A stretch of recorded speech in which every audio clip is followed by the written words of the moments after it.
After we have completed the unit on the outside faith tradition, consulting broadly, we will then bring together all the steps of the DISCERN method.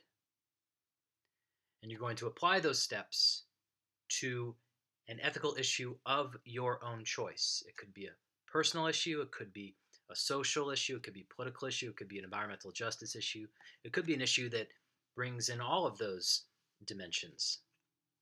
So it could be something regarding racism, um, gun violence, it could be something involving gender equality, um, same sex blessings, same sex marriage. It could involve um, immigration or abortion or issues regarding disability. It could be something in your own personal life, or it could just be a broader issue. Um, Women's rights, sexual assault, uh, issues that have been troubling our country, especially in light of uh, the hearings of Dr. Ford and the confirmation of Judge Kavanaugh.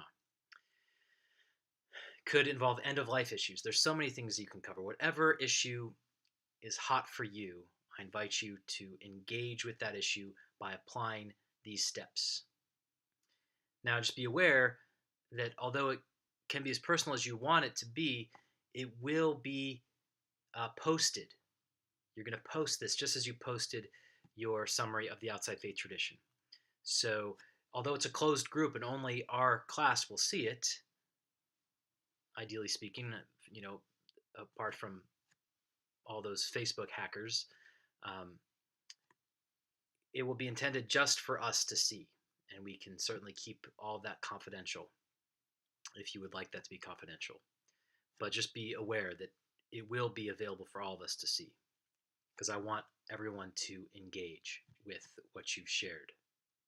You may be wondering, well, wait, we've only gone over the first 4 steps of the method: determining probable outcomes, utilitarian ethics, imagining universal application, Kantian ethics, seeking wisdom from our faith tradition, Anglican moral tradition. 2-part lecture on that, and then consulting broadly. I'm going to post lectures on the remaining 3. One's already posted on reflecting on cultural biases. There'll be another one posted on engaging personal experience and never stop praying, which is really virtue ethics. But you don't absolutely need that right now to start thinking about this final assignment, which is due October 23rd. So I'm telling you about it now, so you have 2 weeks to get it done. Here's what you need to do.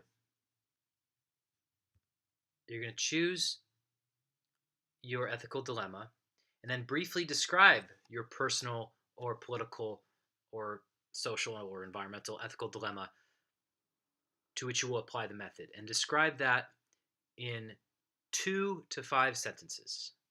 Only 2 to 5 sentences. So the object here is to be succinct.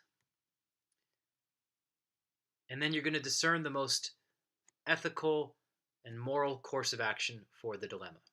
So you're going to do this all fairly briefly, although it's going to add up to be a longer paper.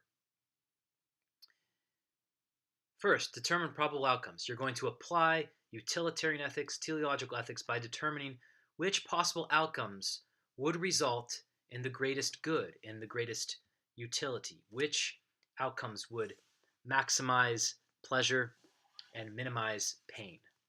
You don't have to do an in-depth philosophic calculus here. You only have 2 to 5 sentences.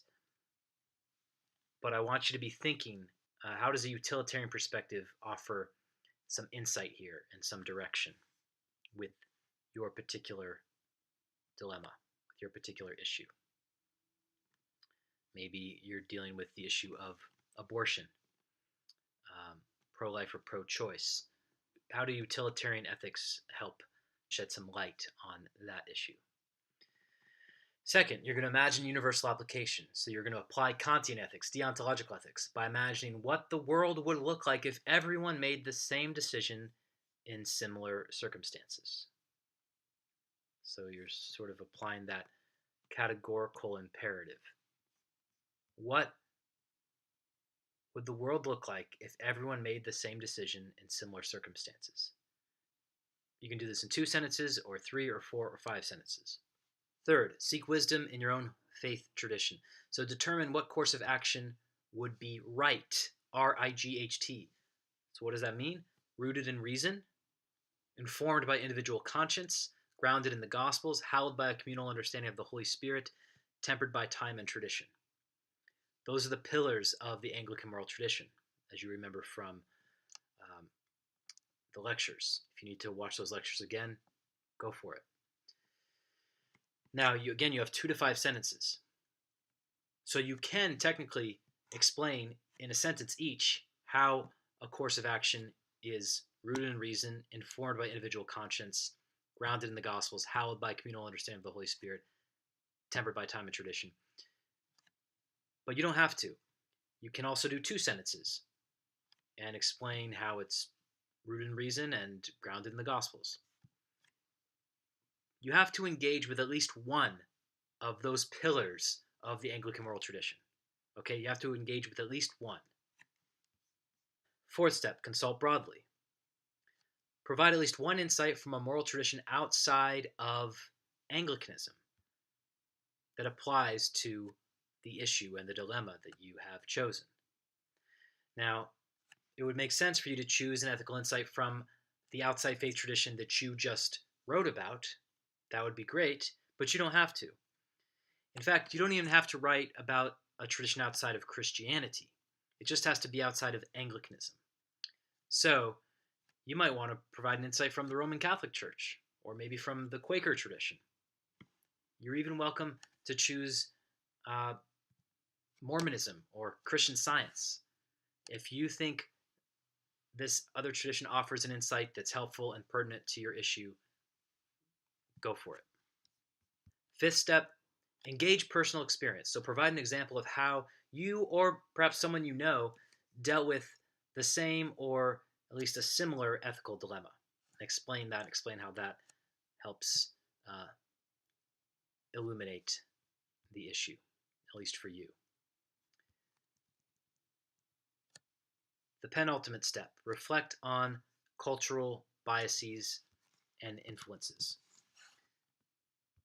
You can watch this lecture right now.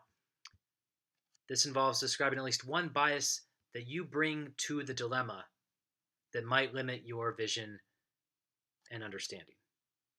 Okay? 2 to 5 sentences.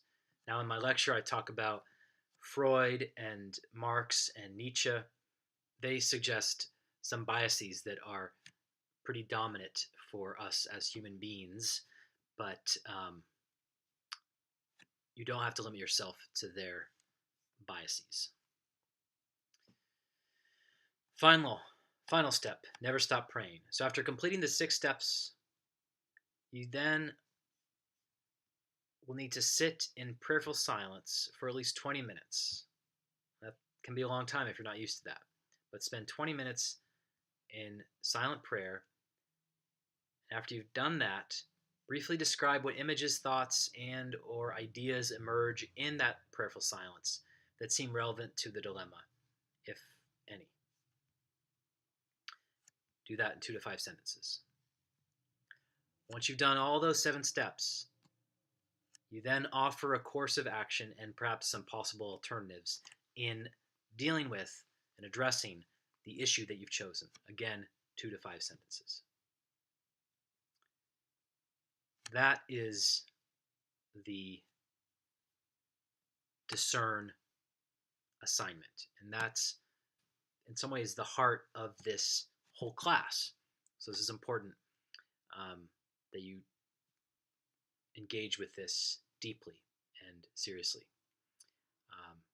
And it's due October 23rd. So you now have 2 weeks. Again, you know it's due on the 16th. Comment on each other's posts on the Outside Faith Traditions on the Facebook group.